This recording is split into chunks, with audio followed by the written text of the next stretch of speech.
ओम श्री साई मुक्तिप्रदाय नमः। मोक्ष प्रदान करने वाले भगवान श्री सत्य साई बाबा को हम प्रणाम करते हैं।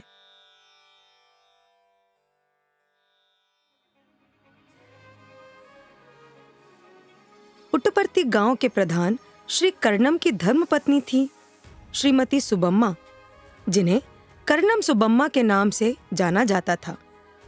भगवान श्री सत्य साई बाबा के जन्म से ही उनके प्रति अचल विश्वास रखने वाली वे एक भक्त गृहिणी थी। सुबम्मा की कोई संतान नहीं थी। यही कारण था कि वे दिव्य बालक सत्यम को ही अपनी संतान के रूप में मानकर उनका पालन पोषण करती थी और उनका सदैव ध्यान रखती थी। पुट्टपर्ती की पहाड़ियों पर बगीचे में खेल कूद करने वाले सत्यम को ढूंढकर घर ले आती और बहला फुसलाकर भोजन कराती थी।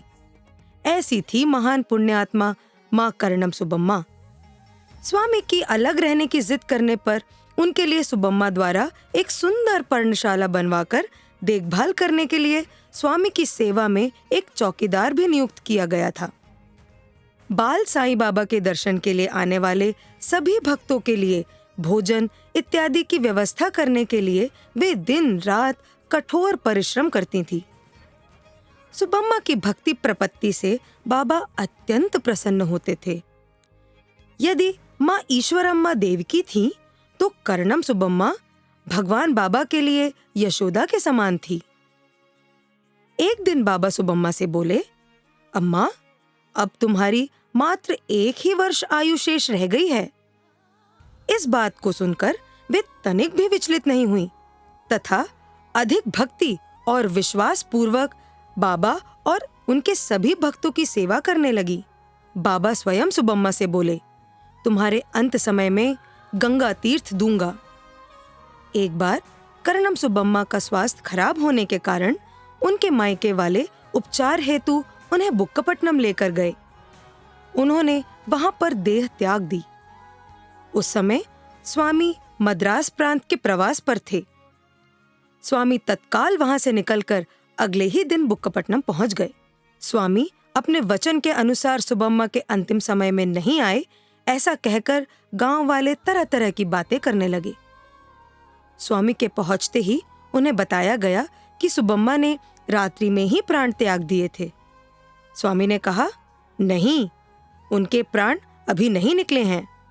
ऐसा कहते ही स्वामी सुबम्मा के निकट गए और उनसे कहा, सुबम्मा, इधर देखो, मैं आया हूं।